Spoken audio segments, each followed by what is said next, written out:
দুইটা মানে বাহিৰৰ পৰা আহিছে ক'ৰ পৰা আহিছে এই ইমান যে কুৱেশ্যন সুধি আছা কোনহে তুমি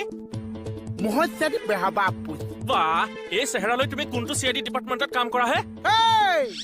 চেহেৰাত নাযাবা আমাৰ মুচন চোৱা আমাৰ জিভা কলৈকে ওলাই চোৱা আমি চিআইডি মানুহ চোৱা অকণ বেলেগকে থাকিব লাগিছে ক'ৰ পৰা আহিছে দিল্লীৰ পৰা দেহলি বালা চাবে চালো চাবে চিচু ঘুগুনি ক'ৰ পৰা আহিছে কেৰেলাৰ পৰা তিতা নে ভাত মানে তিতা কেৰেলা নে ভাত কেৰেলা মানে মই বুজা নাই যি পুতিব লাগিছে মই পুতিম জেগাটুকুৰা ক'ৰ পৰা আহিছে কৈছে দেখোন কেৰেলাৰ পৰা বুলি বেমাৰত মানুহ পকাম খোৱা দি থলথলকে শুই আছে বোলে কেৰেলাত লাগি আছে জেগাকণ তই ক'ৰ পৰা আহিছে কৈ আছো দেখোন কেৰেলাৰ পৰা তলত